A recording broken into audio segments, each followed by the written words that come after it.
Morning, students. We are reading this chapter, Discovering Tut. We have read it here till here. What we have read that that after CT scan it was discovered that that some of the bones of the dead body, the mummy of Pharaoh, was missing, and the reason was not known why they were missing, and it was known only by the CT scan of the dead body. So let's see what happened next. King Tut's demise was a big event, even by royal standards. He was the last of his family's line, and his funeral was death rattle of a society. But the particulars of his passing away and its aftermath are unclear. So what it is written here that King Tut's demise, his death was very big event by royal standards. Why? Because his family has ruled for almost so many of the decades, and he was the last of his family's line, and it was with his death it was an end of the dynasty, and it was the main reasons of his death that were unclear.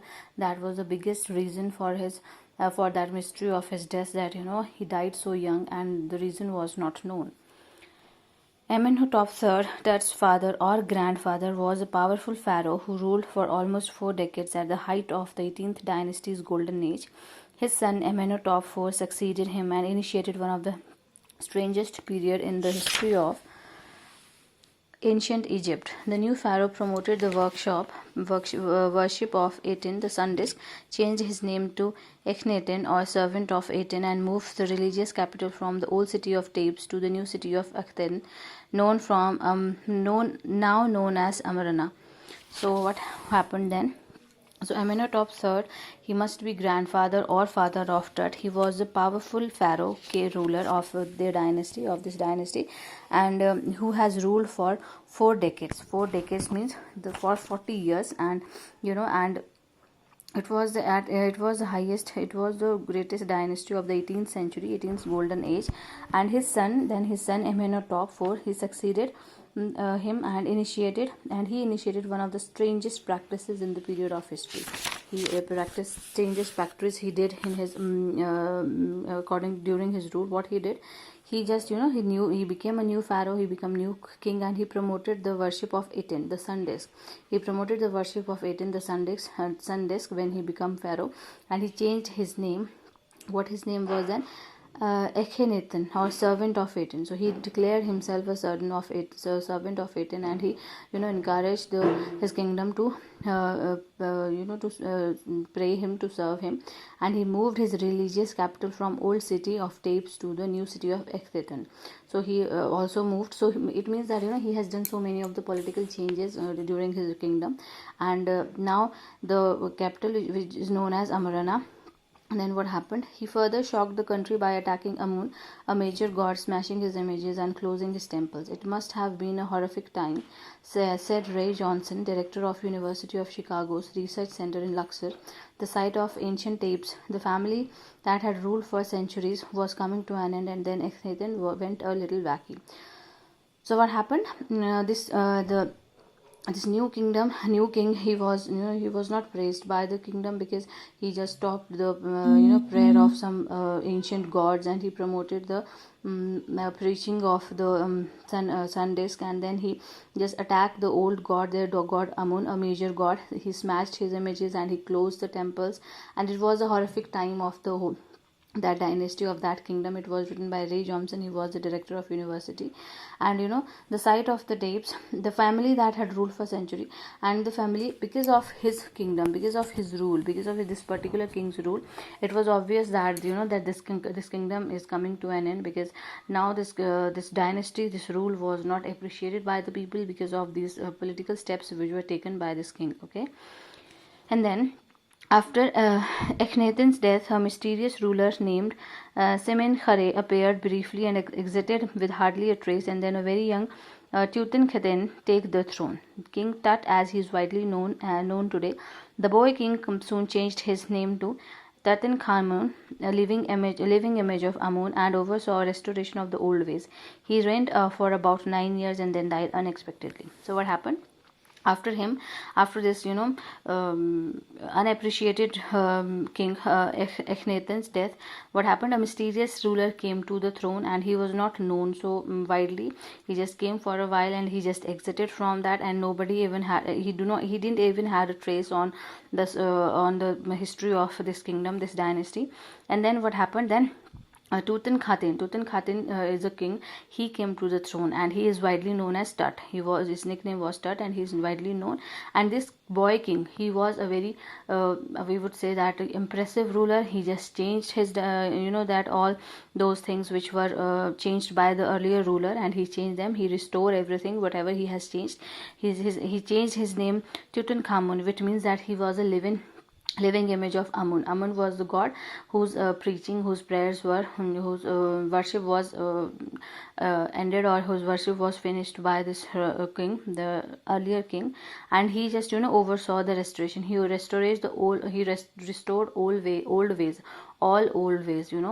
The preachings, the lifestyles, and the worships of the gods, everything. He just changed everything to normal, and which was changed by the earlier king. And then he reigned about 9 years. He ruled for 9 years, and after that he died unexpectedly, because he just restored all those old political ways, and they were appreciated by the people were happy with his rule. That was the main reason for for the curiosity of his unexpected death. People were very curious to know about the mystery behind his death. They were all very touched with him rule. They were very sad because of his demise. So that was also one of the reasons that after so many years of his death, people still were curious to know that why this last king has died so unexpectedly, which results into the end of this dynasty. Then what happened? Regardless of his fame and the speculations about his fate, Tut is one mummy among many in Egypt. How many? No one knows.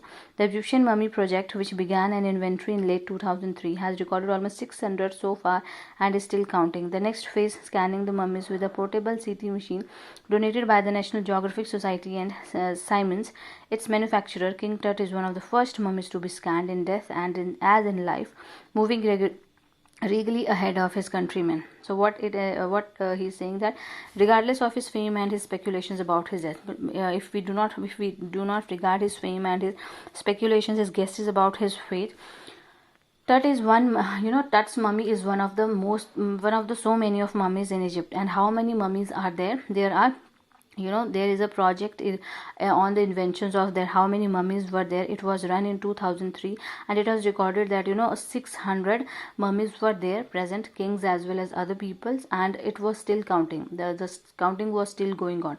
So 600 mummies were discovered, and the counting was still going at during 2003. And what was the next phase? Next phase was the scanning of the mummies with CT scan, because everybody was curious to know about these preserved mummy, how do they live, because not just CT scans, it was also obvious that what were their culture because of those things which were buried with them. And CT scan was very helpful to know about their life, to know about their death. So it was also a thing of curiosity for everyone. King Tut is one of the first mummies to be scanned. So obviously I have told you already that King Tut's mummy was the very first mummy to be scanned, and along with him there were so many of the mummies which underwent CT scan after him.